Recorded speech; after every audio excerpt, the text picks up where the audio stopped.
one of the most terrifying creatures in the wild. Wolves are too dangerous to approach up close, don't they? Maybe after reading this tale of Romeo, a large black wolf, you may have a different opinion. Welcome back to yet another incredible tale. The fact that everyone is aware that wolves are deadly predators with the innate need to live by whatever means possible makes one of the most significant distinctions between a wild wolf and our cherished dog friends. For our own security as well as theirs, it is therefore safer to stay away from them whenever possible, despite the fact that we may believe they are amazing animals.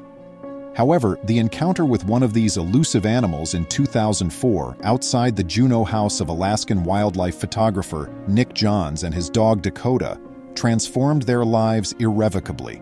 Welcome to USA Stories channel. Do not forget to subscribe and activate the bell button to receive all new updates.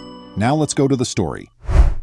The day was cold in the winter. A large black wolf suddenly appeared from the neighboring woodland when Nick Johns and his dog were enjoying the tranquility on their back veranda.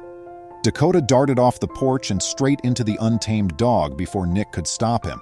Nick waited in expectation, praying the wolf wouldn't harm his companion, knowing he couldn't go and drag his beloved dog back out of concern for his safety. The dog approached the untamed creature, and Nick was only waiting for the right opportunity to attack the dog, because it appeared to be a simple meal. However, an incredible event transpired. The dog and the wolf began playing together rather than fighting. Nick was in shock at what he saw. The enormous predator was playing like a gigantic puppy running about. The wolf remained in the vicinity and played with Dakota and many other dogs in the neighborhood after their initial meeting. Nick began recording the weird creature's interactions with all of the neighborhood pets after becoming excited. At first, Nick's wife wasn't as excited about this newcomer to the neighborhood, but she did end up giving the wolf the moniker that would become synonymous with him.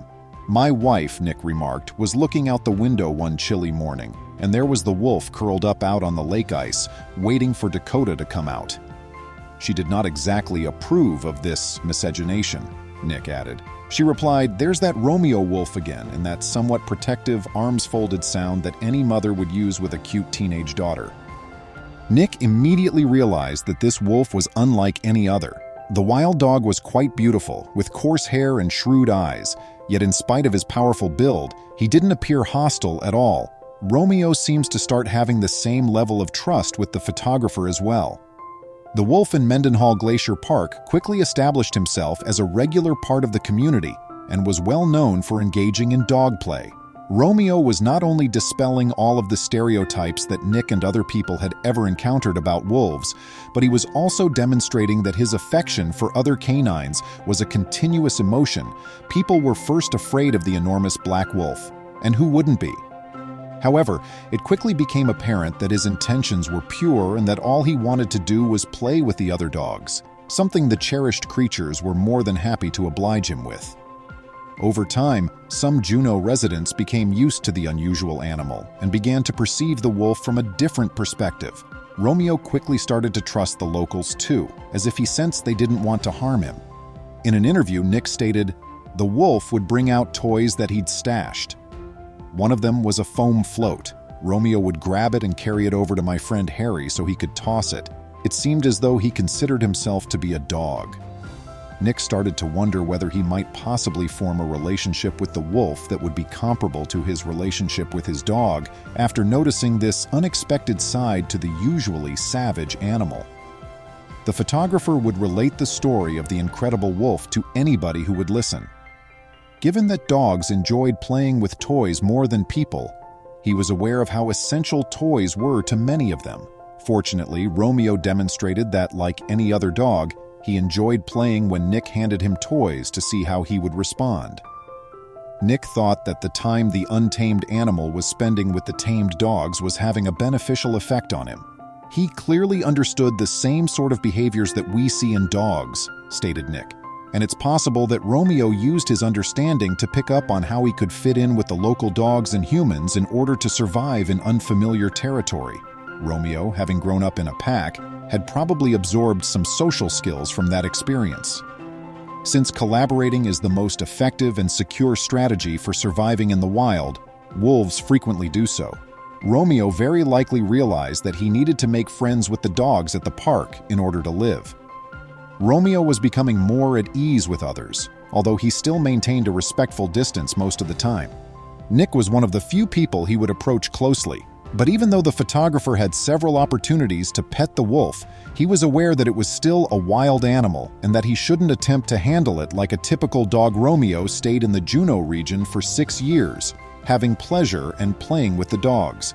"We were these 3 species working out how to get along harmoniously, and we did," Nick said.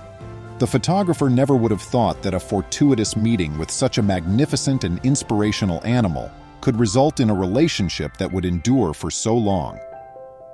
Romeo came to represent the community's connection to the outdoors at that period.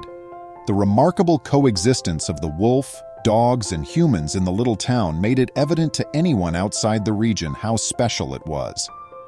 "I'm going to the lake to see the wolf," people would frequently say, as though they were going to see a well-known acquaintance. Sadly, not everyone in the neighborhood had the same sentiments. Because wolves are typically perceived as dangerous, several people were afraid of Romeo and thought he might turn violent. However, the wolf came to be loved by most people as a part of their society. His relationship with the dogs and the people was extraordinarily unique. The huge black dog terrified strangers, but people who knew him well saw past his intimidating appearance and saw that he was just a playful, lovable dog. Then catastrophe came one day. There is always someone who would like to get rid of the strange thing completely. Even for some who are content to live in harmony with others, they may not entirely understand, but are prepared to try. Romeo, regrettably, experienced this in 2010. He spent many years dodging intentional efforts to take his life, such as those involving scented traps, busy roadways, illegal hunting, and even a poisoning attempt. Sadly, he was shot and murdered by 2 locals of the area he enjoyed visiting, Park Myers III and his buddy Jeff Peacock from Pennsylvania. Following their arrest, the 2 men received penalties, many years of probation, and a temporary suspension of their hunting and fishing licenses. All of this, though, would not bring back the wolf who had cheerfully professed his love to the people of Juneau. The Juneau people were inconsolable. They would no longer be able to see Romeo play with them at the nature reserve with their dogs and kids. Romeo's longevity was far greater than that of a wolf, which was the sole consolation from this ordeal. Wolves typically live to be 3 years old, but many people thought Romeo was nearly 3 times that old when he passed away. The residents of Juneau made the decision to honor the wolf with a memorial after learning of his passing. Romeo's photo was even included into a commemorative memorial that the community created to show visitors how much the incredible animal meant to them. Although it was obvious that the plaque would never be able to fully replace the genuine animal, it gave people comfort in knowing that he will always be remembered. The inscription, which is still in Juneau, says, "Romeo, 2003 to 2009. This rugged region is home to the friendly black wolf spirit of Juneau." Nick also went on to publish A Wolf Called Romeo, a book to share the tale of this incredible animal with the world. Even though his demise was heartbreaking, the wolf lived life to the fullest, inspired and touched countless people, and altered the perception of wolves as anything other than terrible creatures out to get you. How wonderful of a legacy that is. Even while not all stories have happy endings, they all convey a valuable lesson. Romeo demonstrated that one should never judge a book by its cover. Wherever he is, hopefully, he's having fun playing with as many dogs as he wants. Please remember to subscribe to our channel, give us a thumbs up, and turn on the notification bell so you won't miss any of our videos. If you enjoyed the tale, the next video that plays on your screen will probably move you too.